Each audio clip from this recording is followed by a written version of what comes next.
मधुबन में जाकर के इस मंत्र का जप करो, जमुना में स्नान कर लेना और जमुना जी की बालुका से भगवान की मूर्ति की कल्पना कर लेना, जो पत्र पुष्पादि प्राप्त हो उससे भगवान की समर्चा कर लेना और इसी मंत्र का भगवान का ध्यान करते हुए जप करना। नारद जी ने यह सब विधि बताई और ध्रुव जी को वृंदावन के लिए भेज दिया।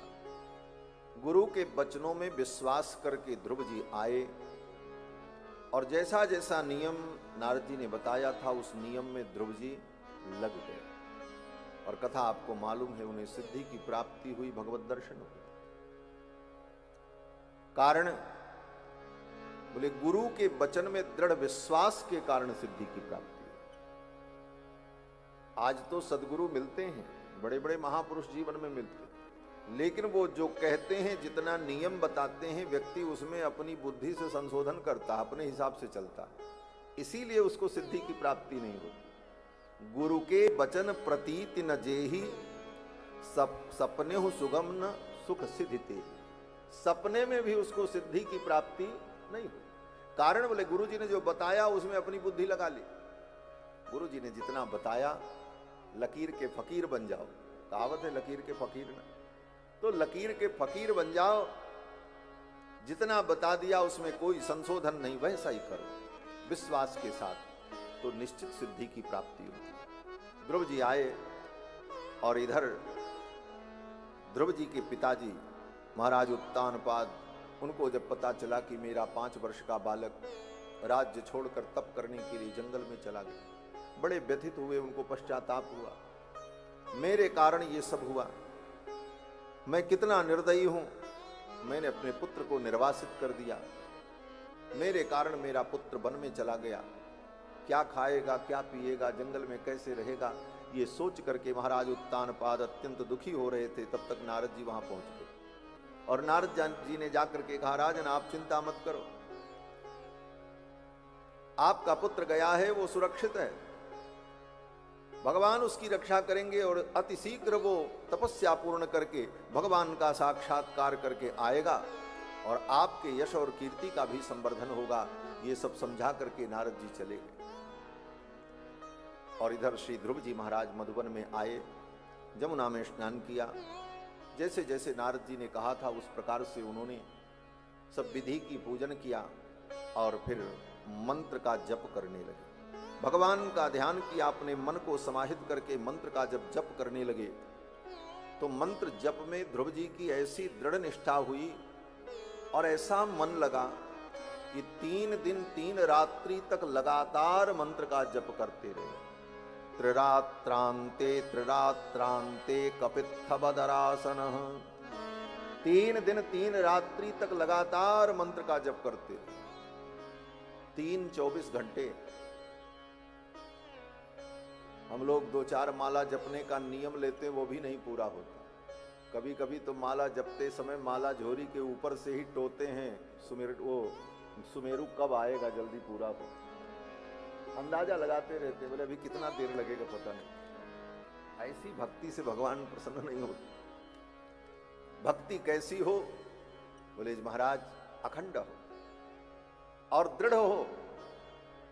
अहै तो क्या प्रतिहता ययात्मा संप्रसीदति, कल की कथा में प्रसंग आया था। तो ध्रुव जी महाराज मंत्र का जब जप करने लगे तो त्रिरात्रांते त्रिरात्रांते कपित्थवदरासन, 3 दिन 3 रात्रि बीत गई, तीसरे दिन होश आया, अरे 3 दिन हो गए।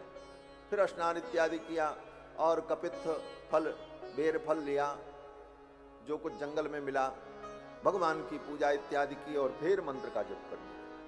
फिर 3 दिन बीत गया। ऐसे ही करते करते 1 महीना बीत गया।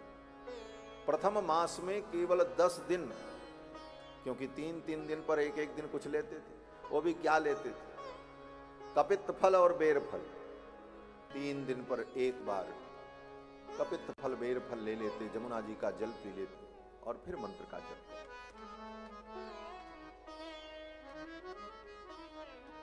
ऐसी कठिन तपस्या ध्रुव जी ने प्रारंभ की। कपित्थ फल और बेर फल खा करके भगवान का भजन कर रहे। और आज का आदमी क्या कहता महाराज, भूखे भजन न होई गोपाला, ले लो अपनी कंठी माला। पता नहीं किसने ये दोहा बना दिया है, भगवान जाने ये चौपाई किसने बनाई है? हैं? भूखे भजन न होई गोपाला। तो महाराज ध्रुव जी को देखो, भूखे रह करके भजन कर रहे।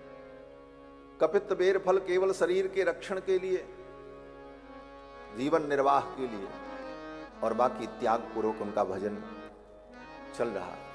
1 महीना बीता, दूसरा महीना जब आया तो द्वितीयम च तथा मासम षष्ठेर्भको दिने, दूसरे महीने में 6 दिन तक लगातार मंत्र का जप करते रहे। 6 दिन पर 1 दिन कपित फल और बेर फल ले लेते। तीसरा महीना जब लगा तो तृतीयम चानयन मासम नवमे हनि, तीसरे महीने में 9 दिन तक लगातार मंत्र का जप करते। चौथा महीना जब आया तो चतुर्थम अपि वै मासम द्वादशे हनि, चौथे महीने में 12 दिन तक लगातार मंत्र का जप करते। ऐसी कठिन तपस्या ध्रुव जी ने की। जब 5वां महीना आया तो पंचमे मास्यनुप्राप्ते जितश्वासो नृपात्मजः, 5वें महीने में ध्रुव जी ने अपनी श्वास को भी जीत लिया। अब पानी और कपित फल बेर फल की कौन कहे, अब सांस लेने की भी जरूरत नहीं, अखंड समाधि लग गई। और वो भी कैसे? बोले जमीन पर बैठ करके, गद्दी लगा करके, आराम से टेक लगा करके नहीं, ध्यायन ब्रह्मपदैकेन तस्थौ स्थाणुरिवाचलः, ध्यायन ब्रह्मपदैकेन, एक पैर पर खड़े होकर, और वो भी एक पैर पर खड़े हैं तो ऐसा नहीं कि डगमग डगमग कर रहे हैं, अब गिरे तब गिरे। श्री सुखदेव भगवान कहते हैं कि तस्थौ स्थाणुरिवाचलः, जैसे स्थाणु अचल होता है उसी प्रकार अचल अडिग एक पैर पर खड़े होकर तप कर रहे हैं।